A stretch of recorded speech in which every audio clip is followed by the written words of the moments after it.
Good morning and welcome to First Take. I'm Roz Goldon-Woode, filling in for Molly Karam. I've got Max Kellerman here with me. And from Atlanta, Stephen A. Smith, I'm sending you a fist bump and a high five from afar. Good morning, Stephen A. How are you, Roz? Always good to see you. What up, Max? How you doing, man? Always ready to do it. All right, let's get right to it. Okay, we begin with the Nationals' epic rally against the Dodgers. Dodgers ace Clayton Kershaw entered the game in relief with a 3-1 lead in the 8th inning and promptly gave up homers on consecutive pitches to Anthony Rendon and Juan Soto. Nats win and advance to the NLCS. And here was Dodgers manager Dave Roberts and Clayton Kershaw after the game. Do you feel responsibility for this loss? Sure. I mean, if the blame falls on me, I've got no problem with it. You know, I feel that, my job is to put guys in the best position to have success. And if it doesn't work out, there's always going to be second guessing. And I got no problem, wearing the brunt of that. That's okay. Is this about as worse as you've ever felt? Yeah, probably so. Yeah, I mean, I'm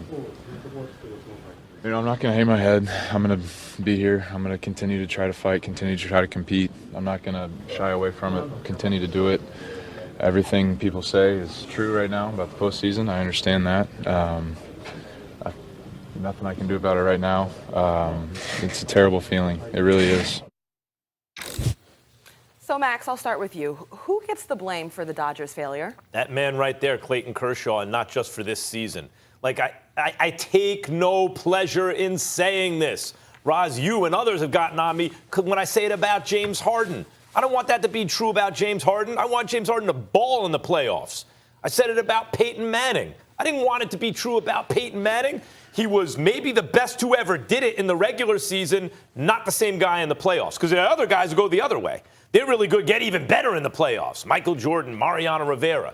And that's what we're talking about with Kershaw, Stephen A., like a worse version of Peyton Manning or James Harden in the sense that you can the lowest rung of clutch or choking hell, the lowest rung is you might be the best who ever did it in the regular season.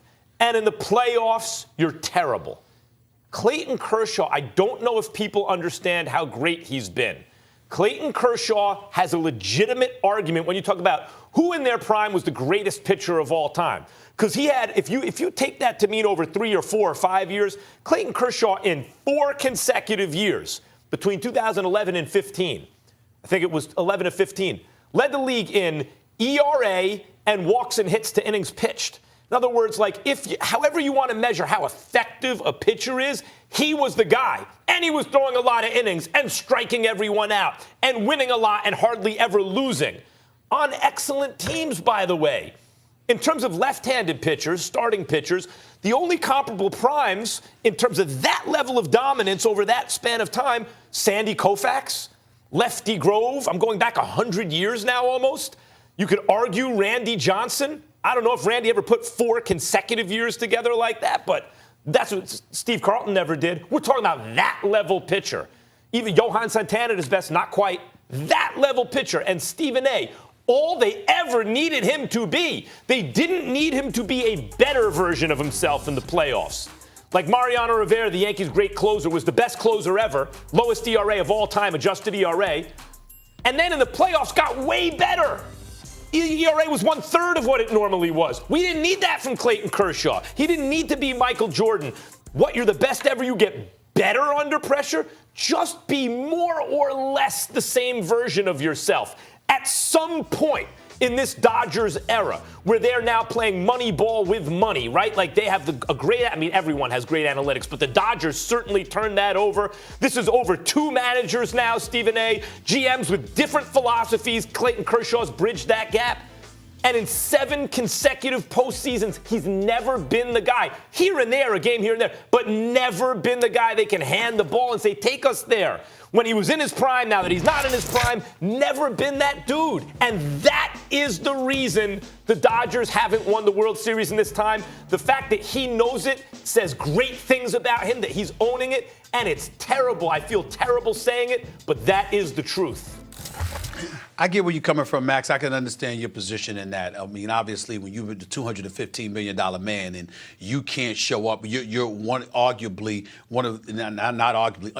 one of the greatest pitchers during the regular season we've ever seen in Major League Baseball history. But somehow, some way, you come up short in the postseason. That definitely is a problem. Here's my thing, though. I can't escape, and just as badly as you feel about talking about Kershaw is as badly as I feel about talking about Dave Roberts. Because I think Dave Roberts has obviously done an incredible job. He's been to back-to-back World Series leading up to this point, but he's had a multitude of shots at the apple and hasn't delivered the goods one time in terms of a World Series championship. It's been since 1988 that the Dodgers can't capture a championship. Now let's dissect what transpired here.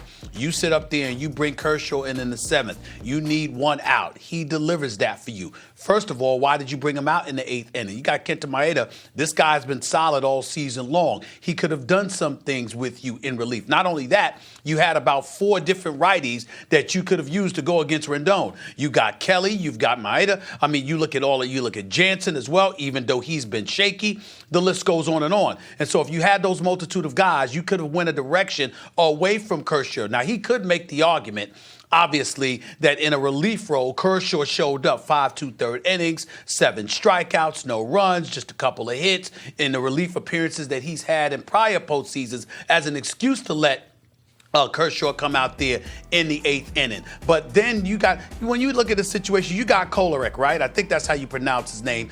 This guy went against Soto, and the only batter he's faced in the NLDS was Soto on 3 occasions, and all 3 times he got him out. Why was Kershaw in there pitching to this man when this guy has clearly showed you he's had Soto's number? You could have utilized somebody different than Kershaw at that particular moment in time. And then again, it brings me back to the usage of Kershaw. If you recall, Max, on several occasions in the past when we've talked, I told you that Southern California sunshine, the heat, the fact that you have him pitching as much as you do. I'm not talking about now.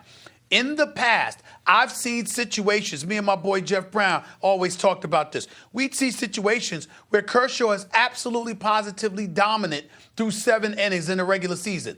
They'll still send him out there for the 8th, sometimes in the 9th inning in the past. And you're wondering, excuse me, are you not thinking about the big picture? Because with this roster, you're anticipating that the Dodgers are going to be playing in October, and you're going to need this dude.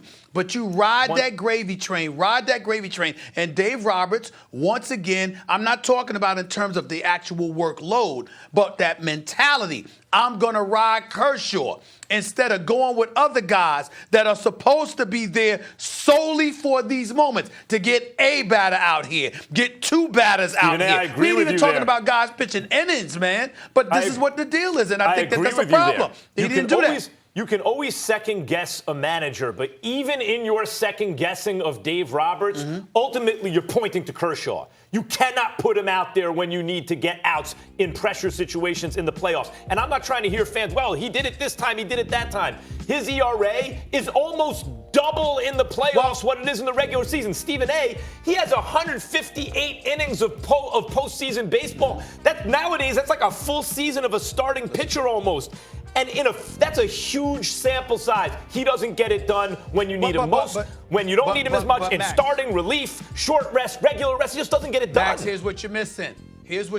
Max. You're missing the point that you've been very consistent about that for how long? Years, right? Yeah. Years. So what I'm saying is you've been consistent about it. Baseball aficionados everywhere, guys that are covering the sport every day, have been consistent about it. Well, damn it, that means everybody knows. So what the hell you go with it for? This is the point that I'm trying to make. I'm not saying that you're wrong with what you're saying about Kershaw. I'm saying if the blueprint has been established, that unfortunately, under Kershaw the most can't hurt you if he's pressurized not out situations there. in Right. postseason play, if this guy has consistently come up short, then you've got to make sure schematically you plan for not needing him in a Stephen A., particular you know why you moment can't like even this, go- I so you understand can what go you in a mean. different direction. High leverage moments, I get it, but if he's your $215 million, as you said, ace, if he's a guy who's doing things that few people have ever done when the pressure's not on, he's going to get some innings in the playoffs. Right. And he never comes through. All right, guys, we've got to take a break on this. We got to take a break on this conversation. We've got baseball talk, we've got football talk, we've got basketball talk today. We've got a lot more debate coming your way. All right, coming up, the 49ers head to La La Land to face a division rival. Will this be the end of their unbeaten season? Plus, all eyes will be on Patrick Mahomes and Deshaun Watson when the Chiefs head to Houston. But which quarterback will have the bigger impact in the game? Don't miss it.